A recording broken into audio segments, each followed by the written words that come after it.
après 2 parties de pêche où j'ai fait capot. Machine. Ce premier poisson de l'année, il fait plaisir parce qu'il a été dur à prendre. Ouais. Ça réchauffe pas les mains, mais ça fait chaud au cœur. Bon. Oh, il la refile. Les touches s'enchaînent, donc c'est plutôt cool. Quand les eaux sont froides, il faut être patient et croire jusqu'au bout. Bim. Ça marche les vers de terre coupés dans l'eau froide.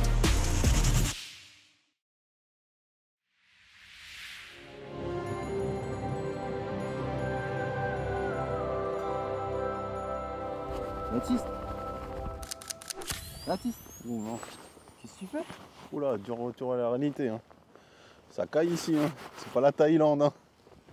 Putain, désolé Max, hein. Le salon de Montluçon il m'a tué ce week-end. Donc c'est parti pour le premier vlog de l'année. Je vais essayer de conjurer le sort et après 2 parties de pêche capot, vous montrer qu'on peut encore prendre des poissons même quand l'eau est très froide.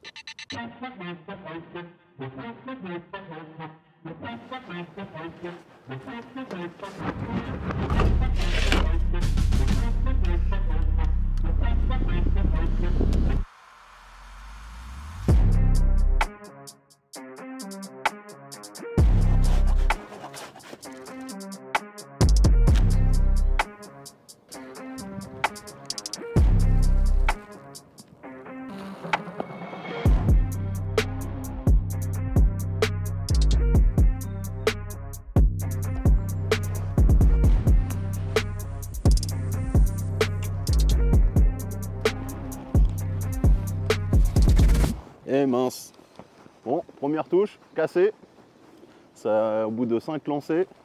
Donc c'est plutôt encourageant, mais c'est plutôt rageant aussi de ramener le montage sans bas de ligne. Donc on va augmenter la taille du bas de ligne pour se donner toutes les chances de prendre le premier poisson de l'année.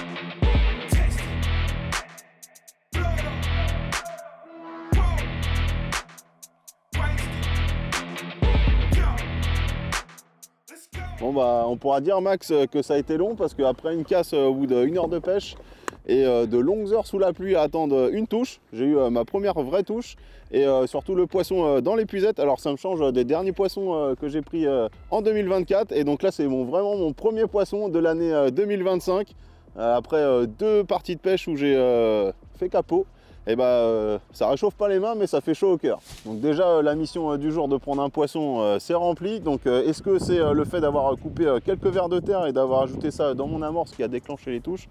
On va le savoir, hein, je vais relancer tout de suite. Donc depuis que j'ai coupé des vers de terre, j'ai quand même eu un passage dans le fil et une vraie touche. Donc est-ce que c'est juste les poissons qui bougent? Parce qu'on pêche en rivière donc qui ont peut-être remonté le courant. Ou alors est-ce que c'est le fait de mettre des vers de terre et tous les acides aminés qu'ils contiennent, est-ce que ça les a pas déclenchés à mordre? Mais en tout cas, ce premier poisson de l'année, il fait plaisir parce qu'il a été dur à prendre. Poisson chef. Ça marche les vers de terre coupés dans l'eau froide. Donc toi, c'est en fin d'après-midi que tu nous débloques la pêche, c'est ça? Ouais, alors je sais pas si c'est les vers de terre ou si c'est le bon sandwich chaud que tu m'as ramené Max, mais en tout cas, il y a quelque chose qui a déclenché quelques touches, c'est cool. Et là, qu'est-ce que c'est? Ah, une plaquette. Bon bah, on m'avait dit des gros gardons ou des brèmes. Et bah apparemment c'est les brèmes qui vivent ici, mais qui sont assez longues à rentrer. Hein. Donc deuxième poisson, donc au lancer suivant après la grosse brème, donc c'est plutôt cool. Mais en tout cas, j'ai un indicateur, c'est qu'au niveau de l'engamage de mon èche, à chaque fois c'est coffré assez profondément dans la bouche du poisson. Donc ce que je vais faire, c'est que je vais raccourcir mon bas de ligne. Et un petit tips, quand c'est le cas et que les poissons engament votre bas de ligne assez profondément, n'utilisez pas un dégorgeoir standard, utilisez plutôt un dégorgeoir de type Slamo. Ça permet de décrocher facilement le poisson sans le charcuter et donc de le remettre à l'eau en pleine santé. Baptiste ?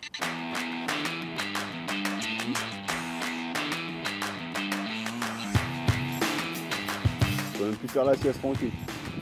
Machine.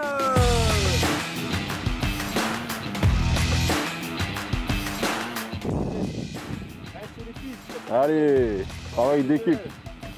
Fais gaffe, hein, ça bouge un peu plus qu'une carpe. Hein. Ah, regarde ça là. Merde. Ouais.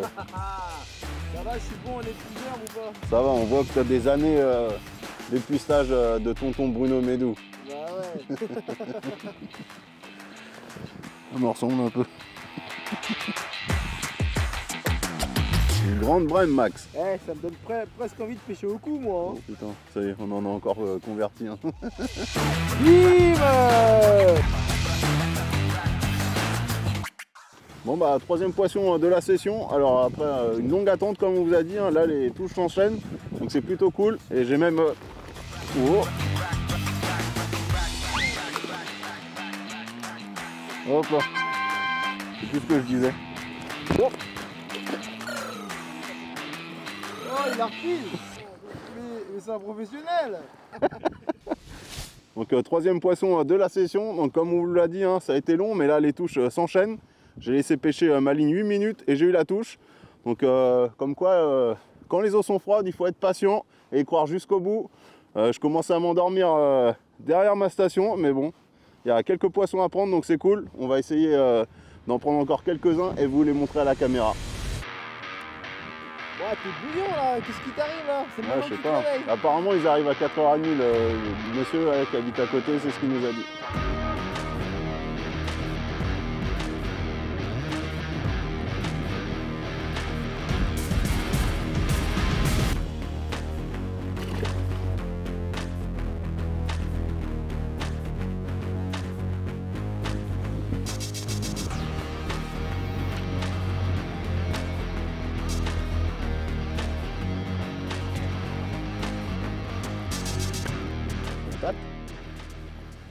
On se croirait presque en été au rythme des touches, Max. Ça fait 3 minutes que la ligne elle est dans l'eau. Et alors, est-ce que c'est parce que les cormorans ils ont quitté la zone et le poisson est moins stressé? J'en sais rien. Mais bon, en tout cas, c'est cool. Et on a un local qui nous a dit, hein, les poissons ils mettent du temps à venir. Oh, décroche. Comme quoi, j'ai raccourci le bas de ligne, mais peut-être que maintenant elles le prennent trop au bord et je les décroche. Donc je vais relancer et on va voir ça. Si je redécroche, je rallongerai mon bas de ligne. Comme quoi, il faut toujours essayer et pas hésiter à changer.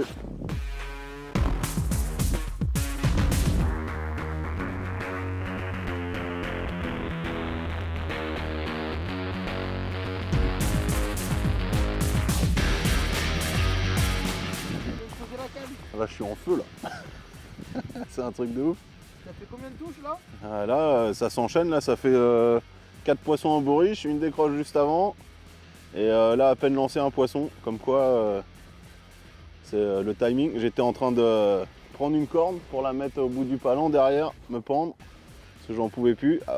Je me voyais mal enchaîner 3 capots. Et là, je sais pas ce qui s'est passé. Mais dans tous les cas, il y a l'air d'avoir des poissons sur le coup. Donc faut pas perdre espoir. Bon, on profite de la pluie pour faire une petite pause café. On a rencontré un monsieur sympathique qui nous a donné un bon spot pour pêcher les carpes plus tard dans la saison. Ça peut être plutôt cool.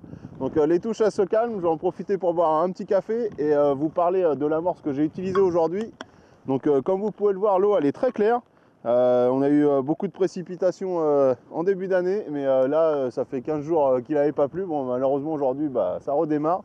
Et donc mon choix il s'est porté sur une amorce de couleur foncée.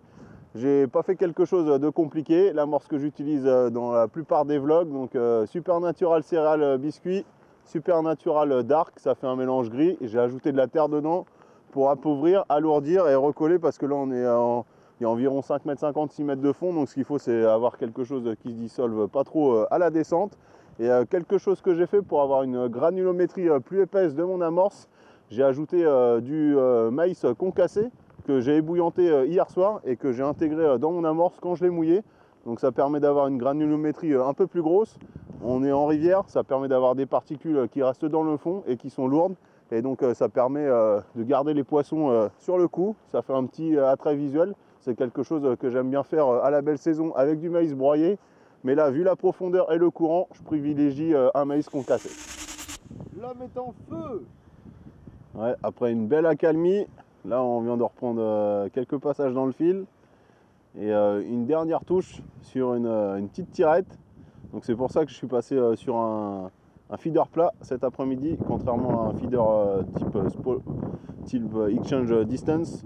C'était vraiment pour avoir quelque chose de plat et créer, faire des tirettes et créer un petit nuage avec l'amorce. Et souvent, quand la pêche elle est difficile, c'est meurtrier.